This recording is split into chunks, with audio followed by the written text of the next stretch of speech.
Assalamualaikum warahmatullahi wabarakatuh. Selamat siang semua, terima kasih atas waktunya untuk kami hari ini. Yang terhormat Pak Dosen, Abdul Iksan Razak S. M. Kami dari kelompok 9 akan mempresentasikan makalah kami berjudul, Proteksi Sumber Daya Manusia. Adapun anggota kami saya Moh Rifa Sipil sebagai moderator dan Atik Ramadan dan Isfatian sebagai pemateri.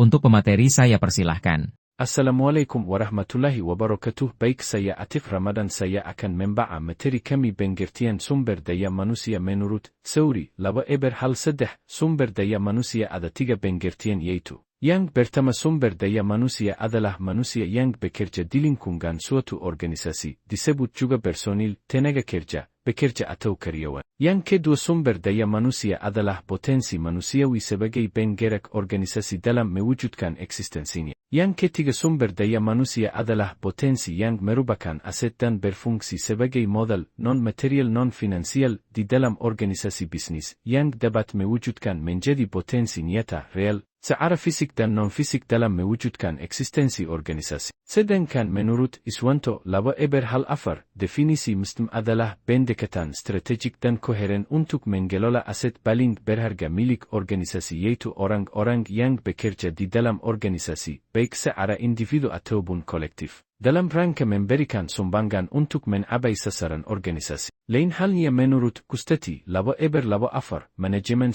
pengertian proteksi sumber daya manusia dalam jurnalnya, Adniana, proteksi sistem sumber daya manusia, merupakan melindungi sumber daya yang ada pada organisasi atau perusahaan untuk menjaga keselamatan dan memaksimalkan kinerja dari karyawan. Ada beberapa hal yang dilakukan untuk melakukan proteksi sumber daya manusia, misalkan dengan cara memberitahukan pentingnya keselamatan kerja dan menggunakan alat pelindung diri, sehingga kalau terjadi kecelakaan hal itu akan meminimalisir risiko yang terjadi. Proteksi sumber daya manusia dilakukan untuk memberikan rasa aman keselamatan sendiri maupun memberi rasa aman untuk kesehatan para karyawan. Dalam hal ini manajer harus bisa memperhatikan kesehatan fisik saat sedang melakukan aktivitas dalam bekerja di lapangan. Di sisi lain, proteksi sumber daya manusia ini tidak hanya berubah rasa aman kesehatan ataupun memaksimalkan kinerja, tetapi juga di sini perlu diperhitungkan kompensasi yang diterima nantinya jika terjadi sesuatu dan lain hal. Proteksi sumber daya manusia dalam organisasi atau perusahaan merupakan hal yang patut diberikan sesuai dengan perundangan tenaga kerja yang ada. Itu saja dari saya. Untuk lanjutan materi akan dibacakan oleh teman saya Isfatian. Assalamualaikum warahmatullahi wabarakatuh. Baik, Atik, terima kasih. Saya akan melanjutkan materinya kebijakan proteksi sumber daya manusia di sektor perusahaan. Kebijakan proteksi sumber daya manusia, SDM, di sektor perusahaan adalah serangkaian aturan, prosedur, dan program yang diterapkan oleh manajemen untuk melindungi hak, keselamatan, kesejahteraan, dan perkembangan karyawan dalam lingkungan kerja. Berikut adalah beberapa kebijakan proteksi SDM yang umum diterapkan di sektor perusahaan. 1. Kebijakan Kesehatan dan Keselamatan Kerja, K3. 2. Kebijakan Ketenagakerjaan dan Perlindungan Hukum. 3. Kebijakan Anti-Diskriminasi dan Kekerasan. 4. Kebijakan Pengembangan dan Karir SDM. 5. Kebijakan Keseimbangan Kerja dan Kehidupan, Work-Life Balance. 6. Kebijakan Kompensasi dan Tunjangan. Tujuan kebijakan ini adalah meningkatkan produktivitas dan motivasi kerja, menjaga citra dan kepatuhan hukum perusahaan, mengurangi turnover dan konflik kerja dan menciptakan tempat kerja yang sehat, aman, dan inklusif. Proteksi sumber daya manusia di sektor pemerintahan. Proteksi sumber daya manusia, SDM, di sektor pemerintahan adalah serangkaian kebijakan dan tindakan yang dilakukan oleh instansi pemerintah untuk melindungi hak, keselamatan, kesejahteraan, dan pengembangan aparatur sipil negara, ASN, atau pegawai negeri sipil, PNS, dalam menjalankan tugasnya. Proteksi SDM di sektor pemerintahan diantaranya adalah 1. Perlindungan hukum dan status kepegawaian. 2. Perlindungan hak-hak dasar ASN. 3. Perlindungan kesehatan dan keselamatan kerja. 4.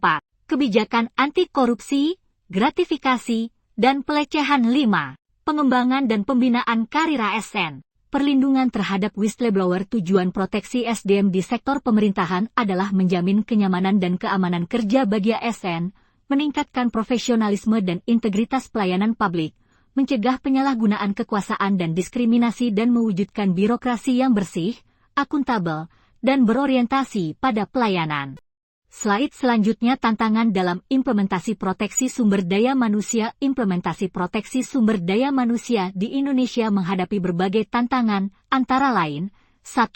Penegakan hukum yang lemah. 2. Tingginya tingkat pekerja informal. 3. Kurangnya edukasi dan kesadaran hak pekerja. 4. Minimnya perlindungan sosial. 5. Disparitas wilayah. 6. Pengaruh investasi asing dan deregulasi. 7. Masalah gender dan diskriminasi. Untuk mengatasi tantangan dalam implementasi proteksi sumber daya manusia di Indonesia, beberapa solusi yang bisa diusulkan antara lain, 1. Penguatan penegakan hukum. 2. Perluasan cakupan perlindungan sosial. 3. Peningkatan edukasi dan literasi hukum ketenagakerjaan. 4. Reformasi regulasi ketenagakerjaan yang berimbang. 5. Penguatan serikat pekerja. 6. Penggunaan teknologi untuk pengawasan dan pelaporan. 7. Peningkatan perhatian terhadap gender dan kelompok rentan. Kesimpulan proteksi sumber daya manusia adalah upaya strategis dan sistematis untuk melindungi, menjaga, dan meningkatkan kesejahteraan serta keselamatan tenaga kerja, baik di sektor perusahaan maupun pemerintahan, melalui kebijakan hukum, jaminan sosial, keselamatan kerja, pengembangan karir, hingga perlindungan hak asasi. Proteksi SDM bertujuan untuk menciptakan lingkungan kerja yang aman, adil, produktif, dan berkelanjutan. Penerapan proteksi SDM yang efektif tidak hanya bermanfaat bagi para pekerja, tetapi juga meningkatkan kinerja organisasi, menumbuhkan loyalitas, serta memperkuat reputasi dan daya saing lembaga atau perusahaan di tengah tantangan global. Itu saja dari saya. Saya kembalikan ke moderator. Baik, terima kasih Isfatian telah membaca materi yang tadi. Kami membuka sesi tanya-jawab, maksimal 3 pertanyaan. Jadi dipersilahkan kalau ada yang ingin bertanya. Itu tadi presentasi dari kelompok kami. Kami dari kelompok 9 pamit undur diri. Wabillahi taufiq walhidayah. Wassalamualaikum warahmatullahi wabarakatuh.